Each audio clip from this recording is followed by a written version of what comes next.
بسم اللہ الرحمن الرحیم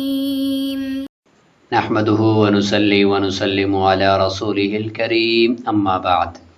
معزز طلبہ کرام، کیسے ہیں؟ سب خیر و عافیت سے ہیں؟ اللہ تعالیٰ سے امید ہے کہ آپ سب خیر و عافیت سے ہوں گے۔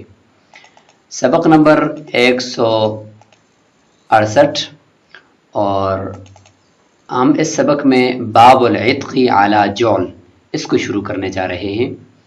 جعل ویسے تو انعام کو کہتے ہیں کہ کسی شخص کی کسی کارکردگی کے اوپر کچھ اس کو دیا جائے، اس کو جعل کہتے ہیں ضمے کے ساتھ، لیکن یہاں پر عتق علی جعل انعام پر آزادی تو مراد نہیں ہے، بلکہ عتق علی مال مراد ہے۔ کہ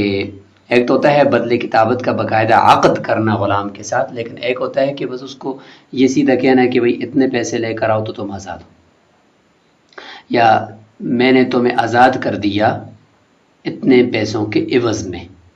تو اس کو کہتے ہیں عتق علی مال۔ تو عتق علی مال چونکہ یہ اصل نہیں ہے، اصل تو یہ ہے کہ ویسے ہی آزاد کر دینا، تو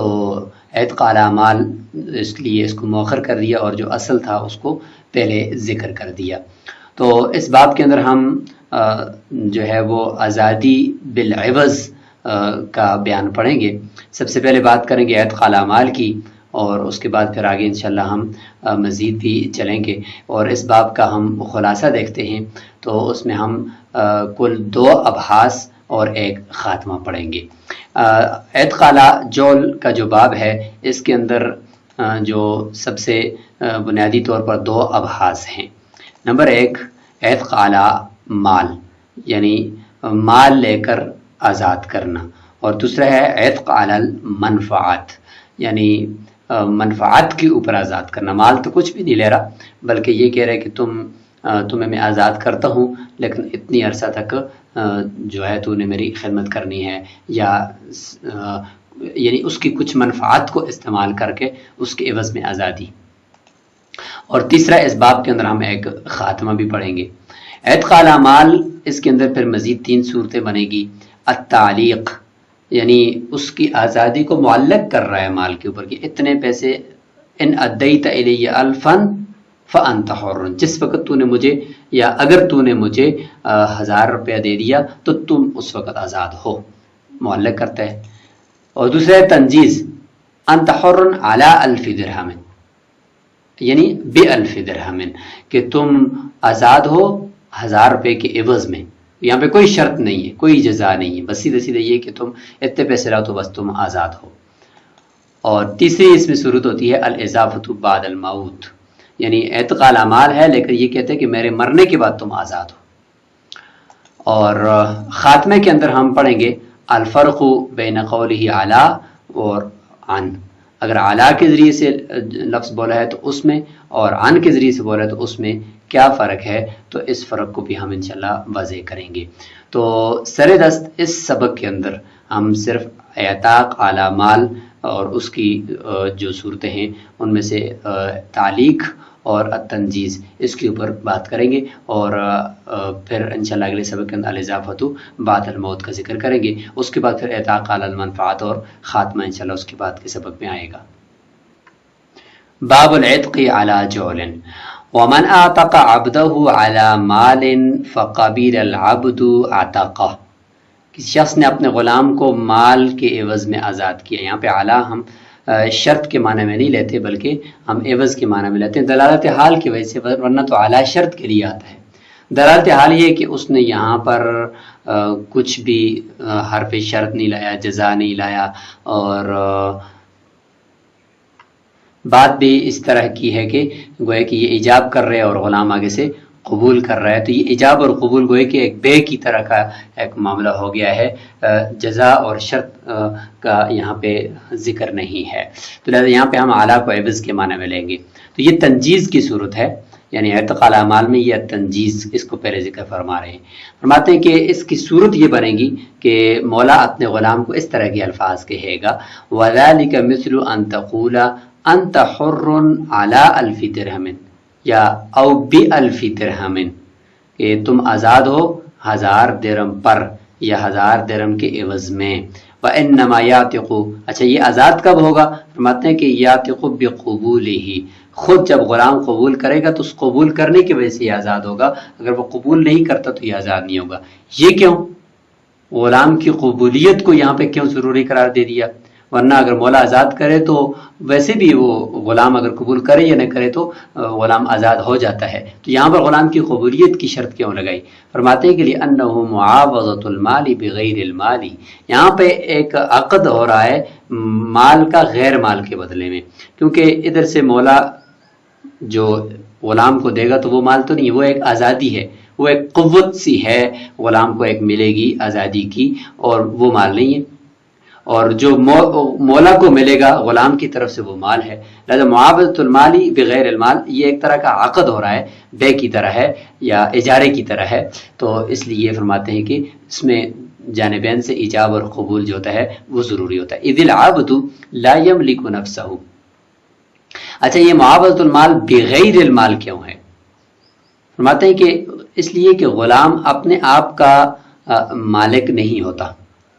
لہذا غلام کے ہاتھ میں کچھ چیز بھی نہیں آتی، اس کے ہاتھ میں صرف قوت آتی ہے آزادی کی، اور وہ غیر مال ہے۔ تو یہ بتانا چاہتے ہیں کہ یہاں پہ معاوضۃ المال بغیر المال کیوں ہے، اس کی وجہ بتاتے ہیں کہ لا یملک نفسہ، غلام خود اپنے آپ کا یا انسان خود اپنے آپ کا مالک تو بن نہیں سکتا کہ ہم یہ کہیں گے اس کے ہاتھ میں کوئی اپنی جان کی ملکیت آ گئی اور وہ مال ہے، ایسا تو نہیں ہے نا۔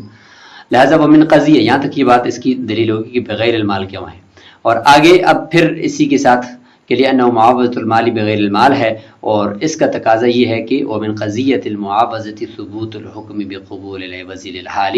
کہ معاوضہ کا تقاضا یہ ہے، عقد معاوضہ کا تقاضا یہ ہے کہ حکم ثابت ہو جائے عوض کو قبول کرنے کے ساتھ للحال، فوری طور پر۔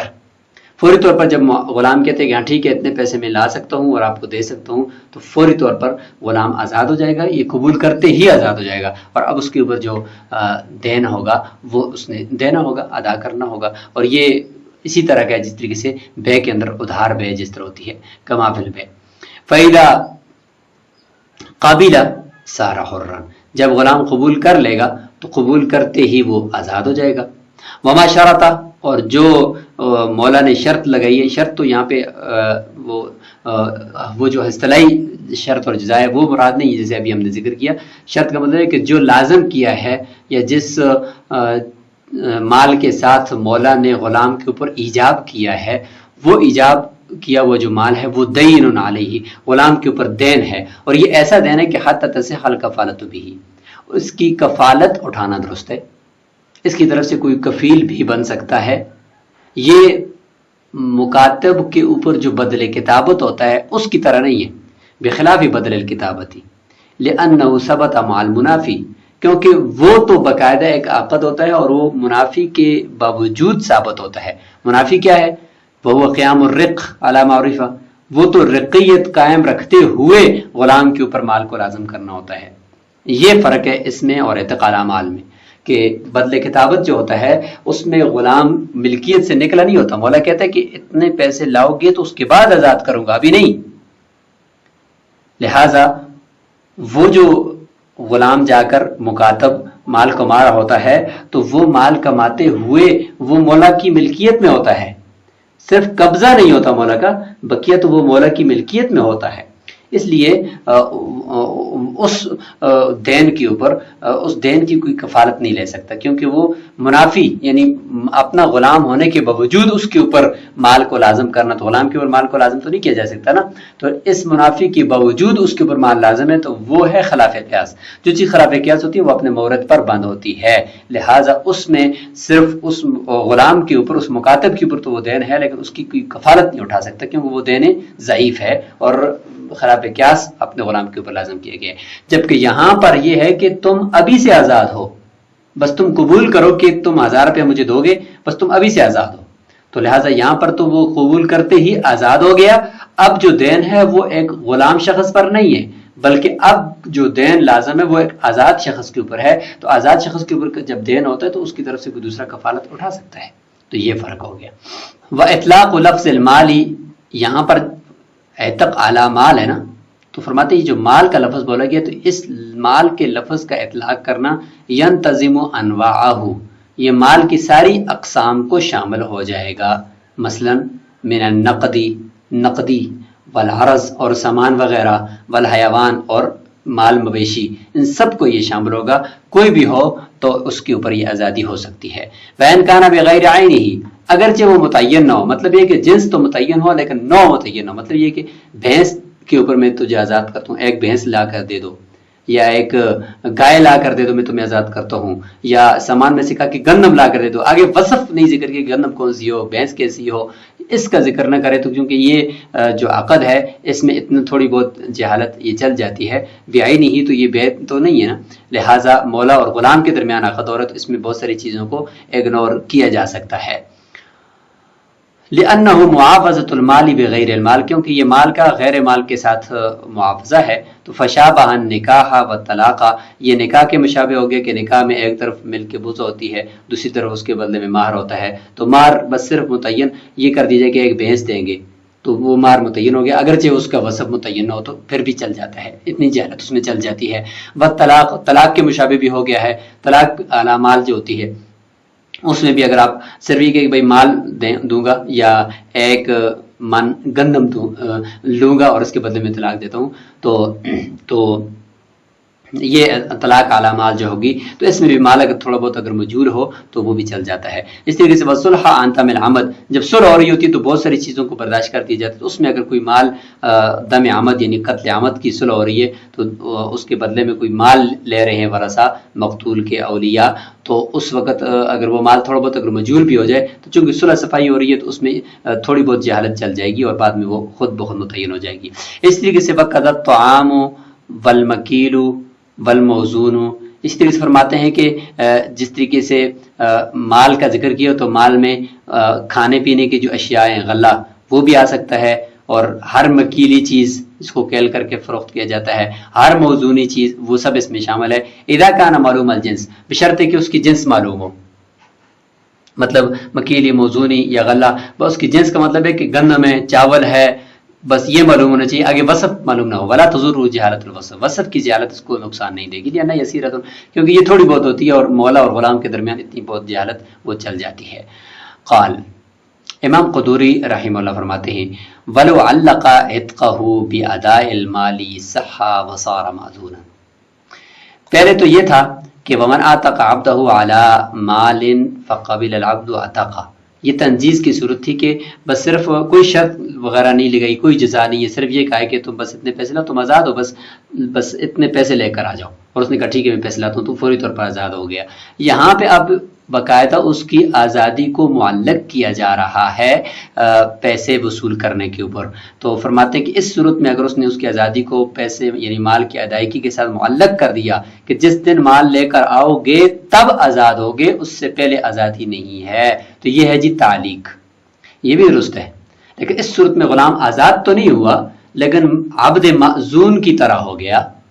جس طرح کہا کہ اپنے غلام کو تم تجارت کر سکتے ہو، تو اس طریقے سے اس کو بھی گویا کہ جب یہ کہا کہ اتنے پیسے جب لاؤ گے تو تمہیں آزاد کروں گا، تو اس صورت میں یہ موزون ہو گیا، گویا کہ دلالتاً اس کو یہ کہنا چاہتے ہیں کہ جاؤ کمائی کرو، لے کر آؤ، پھر آزاد ہو۔ اور اس کی صورت اس طریقے سے ہوگی کہ یہ الفاظ بولے گا ان ادیت الی الف درہم فانت حر، دیکھیں شرط اور جزا ہے، اگر تم مجھے 1000 روپے ادا کرو تو تم آزاد ہو، تو لہٰذا یہ ہو جائے گا جی اللہ کا عہد کو بیاداء المال۔ اب صح کی تشریح کر رہے ہیں کہ ومعنی قولہ صح کا مطلب یہ ہے کہ انہ یعتق عن الاداء من غیر ان یصیر مکاتبا، فرماتے ہیں کہ یہ غلام آزاد ہو جائے گا جب ادا کرے گا اتنی رقم بغیر مکاتب بنے۔ یہ مکاتب نہیں ہوگا کہ ہم یہ کہیں کہ یہ مکاتب ہے اور وہی بدلے کتابت کی طرح ہے کہ اگر عاجز آ گیا تو پھر وہ واپس غلام ہو جائے گا، اس طرح کی چیزیں اس کے ساتھ نہیں چلیں گی، بلکہ مکاتب ہوئے بغیر بس یہ عبد معزون ہے، اور جس وقت یہ پیسے لے کر آئے گا تو اس وقت یہ آزاد ہو جائے گا۔ لہذا جب مکاتب نہیں ہے تو مکاتب والے احکام بھی اس پر نہیں ہوں گے، یہاں تک کہ اگر مولا مر گیا تو اس کے پاس جتنا بھی مال ہے اس کے باوجود یہ ہم یہ نہیں کہیں گے کہ اس کے پاس جو مال ہے اب یہ آزاد ہو جائے گا اس ورثہ کو دے کر، نہیں، مکاتب کے اندر تو اس طرح ہوتا ہے۔ اس طریقے سے اگر یہ غلام مر جاتا ہے جس کو یہ کہا ہے کہ ان دیت الی الف درہم فانت حر، اگر یہ مر جاتا ہے اور اس کے ہاتھ میں اگر جتنا بھی قبضے میں مال ہے تو کیا یہ مال دے کر اب آزاد مرا؟ کہتے ہیں نہیں، ایسا نہیں ہوگا، بلکہ یہ غلام ہی ہے، اور کیونکہ اس نے مال ادا نہیں کیا اور اس کے ہاتھ میں جتنا کچھ ہے وہ مولا کا ہو جائے گا۔ تو دیکھیں اگر یہ مکاتب ہوتا تو ہم یہ کہتے کہ بھئی یہ جتنے بھی اس کے پاس مال ہے یہ غلام مولا کو جائے گا، اور یہ آزاد موت اپنی مرا ہے تو اس کے اوپر آزادی والے احکامات ہوں گے۔ کہتے ہیں کہ نہیں، یہ مکاتب نہیں ہے، لہذا مکاتب والے احکامات اس پر نہیں ہیں۔ کیوں؟ لأنه صریح فی تعلیق العتق بالادا، کیونکہ یہ والا جو ہے نا ان ادیت الی الف درہم فانت حر کے جو الفاظ ہیں یہ آزادی کو ادائیگی کے اوپر معلق کرنے کے اندر صریح ہیں۔ جب صریح ہیں تو اس کو ہم مکاتب والا جو عقد ہوتا ہے اس کے ساتھ اس کو اٹیچ نہیں کریں گے، نہیں ملائیں گے، یہ الگ سے ایک صریح ایک الگ عقد ہے جس کو ہم تعلیق العتق باداء المال کہتے ہیں۔ وَإِنْ كَانَ فِيهِ مَعْنَى الْمُعَاوَضَةِ فِي الْانْتِهَاء، اگرچہ انتہا میں جا کر جب یہ غلام لا کر پیسے دے گا تو اس میں پھر عوض والا معنی ہے کہ دیکھیں اپنی آزادی کو خریدا ہے اس نے، لیکن وہ انتہا میں ہے، ابتداءً یہ وہی تعلیق العتق باداء المال ہے، جیسے ہم اس کو آگے انشاءاللہ بیان بھی کریں گے۔ وَإِنَّمَا صَارَ مَأْذُونًا، اچھا یہ عبد معزون کیوں بنا؟ اب اس کی تشریح کہتے ہیں عبد معزون ہم اس لیے اس کو کہتے ہیں کہ لِأَنَّهُ رَغَّبَهُ فِي الْاِكْتِسَابِ بِطَلَبِهِ الْأَدَاءَ مِنْهُ، کیونکہ مولا نے اس کو گویا کہ مال کمانے کی ترغیب دے دی، اس سے یعنی غلام سے مال کی ادائیگی کا مطالبہ کرنے کی وجہ سے ایسا ہے گویا کہ مولا اس کو ترغیب دے رہا ہے کہ جا کر کماؤ، ورنہ کہاں سے لے کر آئے گا؟ جب اس کو کہتے کہ اتنے 1000 روپیہ تم میرے پاس لے کر آؤ گے تمہیں تو میں آزاد کروں گا، تو یہی اسی کے اندر ترغیب تو موجود ہے نا کہ تم جاؤ کماؤ، میں تم سے مال کا مطالبہ کر رہا ہوں۔ وَمُرَادُهَا التِّجَارَةُ، اس کی مراد تجارت ہے، دون التقدی، بکاری بننا نہیں ہے، لوگوں سے مانگنے کی بات یہاں مولا نہیں کر رہا، ظاہر تجارت کا ہی کر رہا ہے، اس میں تو انسان کی ذلت ہے تو ذلت کے اوپر نہیں ابھار رہا بلکہ اس کو عزت کی طرف ابھار رہا ہے کہ جاؤ مال کماؤ، میری طرف سے اجازت ہے۔ فَكَانَ إِذْنًا لَهُ دَلَالَةً، دلالتاً یہ اذن موجود ہے۔ تو جب وہ مال لے کر آئے گا اس کے بعد پھر آگے کیا احکامات ہوں گے وہ انشاءاللہ ہم اگلے سبق کے اندر ذکر کریں گے۔ اب تک کے سبق کا خلاصہ یہ ہوا کہ ہم نے عتق اعلی مال کی 2 صورتیں پڑھ لی، التنجیز اور التعلیق۔ السلام علیکم ورحمۃ اللہ۔